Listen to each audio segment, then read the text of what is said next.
வீடியோவில் நம்ம பார்க்க போகிறது வீட்டை அடமானம் வச்சு கடன் வாங்கினா அதில் நாம் என்னென்னலாம் ஃபேஸ் பண்ண வேண்டியது இருக்கும் அப்படிங்கிறத தான் நாம் இந்த வீடியோவில் பார்க்க போகிறோம். முதல்ல ஒரு பேங்க்கில் நம்ம கடன் வாங்குறோம்னு வச்சுங்களேன், எடுத்த உடனே நீங்கள் மாதம் இன்ஸ்டால்மெண்ட் கட்டும்போது உங்கள் பணத்துலேருந்து வட்டியை மட்டும்தான் அவன் முதல்ல மேஜராக எடுத்துக்கிட்டு இருப்பானே தவிர அசலில் கையே வைக்க மாட்டான். நீங்கள் ஒரு கடன் வாங்குறீங்க, அதுக்கான டென்யூர், அதாவது காலம், எவ்வளோ காலத்துக்கு நீங்கள் திருப்பி கொடுக்க போகிறீங்க அப்படிங்கிறத கணக்கு பண்ணிங்கன்னு வச்சுங்களேன், அதில் 50% டைமை அவன் வட்டியை எடுக்கிறதுல தான் பிளான் பண்ணே தவிர அசலில் கை வைக்கவே மாட்டான். இதுக்கு எக்ஸாம்பிள் தான் இப்போ ரீசெண்டாக வந்த ஒரு நியூஸ். பர்சனலாக அவங்களுக்கு ஏதோ தேவைப்பட்டிருக்கு, பிஸ்னஸும் ஸ்டார்ட் பண்ணலான்னு பிளான் பண்ணியிருக்காங்க. ஒருத்தங்க தான் வீட்டை அடமானம் வச்சு 83 லட்ச ரூபா கடன் வாங்கியிருக்காங்க. இதுக்கு அவங்க மாதம் 1 லட்ச ரூபா பணம் கட்டிக்கிட்டு வரணும் அப்படிங்கிறது தான் டியூ. மந்த்லி டியூ 1 லட்சம். இவங்க முதல் 5 வருஷம் மாதம் 1 லட்சம் கட்டிக்கிட்டே வந்திருக்காங்க. அப்படின்னா 60 லட்ச ரூபா கட்டியிருக்காங்க. 83 லட்ச ரூபா கடனுக்கு 60 லட்சம் இது வரைக்கும் கட்டியிருக்காங்க. ஆனால் சம் இஷ்யூ, திடீர்னு அவங்களால பணத்தை புரட்ட முடியல, மந்த்லி இன்ஸ்டால்மெண்ட் கட்ட முடியல.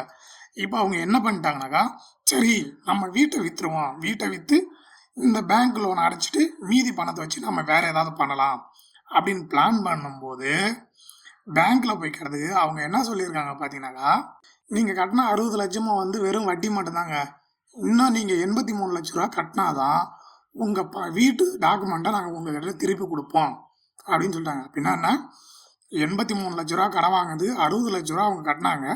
ஆனால் அதில் 1 ரூபா கூட அசலில் கழியல, எல்லாமே வட்டின்னு சொல்லிடுது பேங்க்கு. இதில் அவங்க அப்செட் ஆகி அதனால் நிறைய இஷ்யூலாம் ஃபேஸ் பண்ணியிருக்காங்க. ஸோ அதெல்லாம் நம்ம கணக்கில் எடுக்க வேணாம்.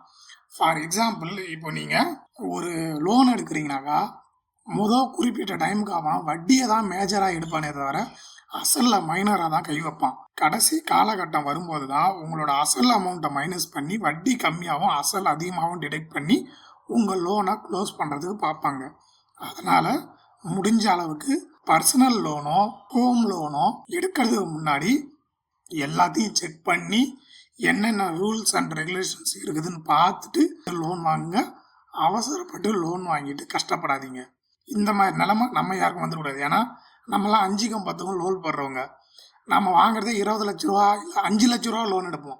அதுக்கு 4 வருஷம் கழிச்சு கேட்டாக்கா, இன்னும் நீ 4 லட்ச ரூபா கட்டு அப்போ தான் கொடுப்போம். இப்படி 5 லட்சம் லோனுக்கு நம்ம இது வரைக்குமே 4 லட்ச ரூபா கட்டியிருப்போம். நீ இன்னும் 4 லட்சம் கொடுறா அப்போ தான் உன் லோனை க்ளோஸ் பண்ண முடியுமா? அப்படிப்பட்ட இடத்துல லோன் வாங்காதீங்க. சேஃப் அண்ட் செக்யூராக இருங்க. தேவைப்பட்டால் மட்டுமே லோன் எடுங்க. தேவையில்லாத இடத்துல லோனு எடுக்காதீங்க. நன்றி, வணக்கம்.